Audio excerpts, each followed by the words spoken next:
how I roll with it. So funny. So it's a good time to interject that story. So when Brian and I first met, we were playing on the basketball league team, and we had a nice team. We were playing on Wednesday nights. It was nice. My boy Cliff Mack was the architect of the team, and this brother was so humble that I didn't know who he was. He was a humble brother, and I wasn't as versed in gospel as I am until my uncle came and was just like, man, do you know who that is? And I knew the music, but he's like, man, that's Brian Courntey Wilson. And he's like, man, I'm a fan, but you were so humble and just such a good brother. That was my thought, was just, man, just a good, solid brother. And man, we had some battles on that team. I missed that. That was a good time. Yeah, it was good, man. In fact, Yes. I'm thinking about it. I know Cliff because he shot my first video. Mm-hmm. For All I Need, and we probably were the weakest links on the team, like Cliff and I. No, you feel the late. No, so That's why I was humble. I missed it, but you know what though? It's a good. It's you take those kind of things for granted. I think that's a flat that just gives some clarity to the situation. We can't do that right now if we wanted to. I mean, we could, but you miss that camaraderie. That's one of the things that I take for granted, is that this is just a different time in the season. So, I guess along those lines, let's talk about what you are doing. You've launched a Houston-based radio show. Right. This weekend we'll be putting it out. Okay. What's the name of that? And we'll get all the details put on the. It's called Breathe Again. Breathe Again with Brian Courntey Wilson. Beautiful. And I'm working with Amazing 102.5 here in Houston to start. My friend Rudy Rasmus runs the radio station there, right out of their church, actually. We just interviewed Rudy. Rudy. Yes. Yeah, that's my friend, man. That's my good friend. And he's been pushing me to do it almost close to a year since I started my tour last year. He was like, man, you just need to do this show.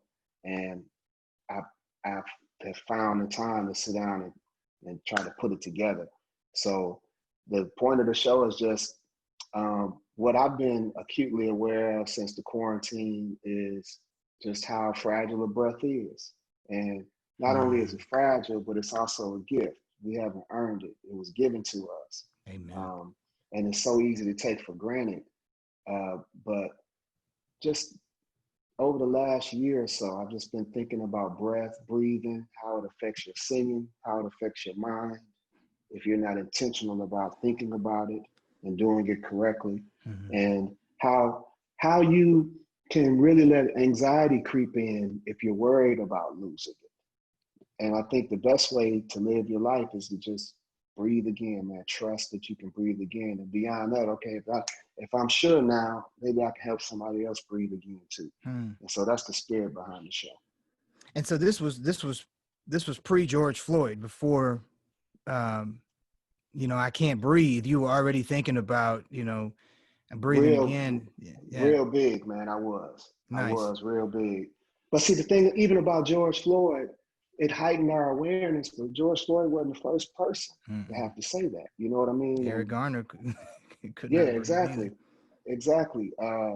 Shout out to Steven Jackson, I think, for really making us stop and say, yo, this is not right. It makes me want to holler. I like it. And even when I think about inner city blues, that's part of what I'm trying to do with this song. Is we need to lament, and we need to mourn the fact that, first of all, after 50 years, inner city blues is still relevant, and things have not been fixed.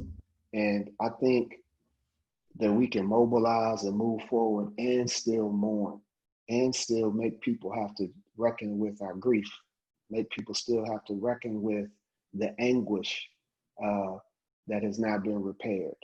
And that's part of the spirit behind the song. That's part of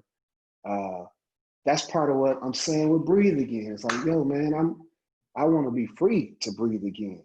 I don't want to have to deal with the specter because you don't understand me, or because you fear me, or because I just got on your nerves one day, that you could call the police and put my ability to breathe again at risk. I don't like that. That's deep.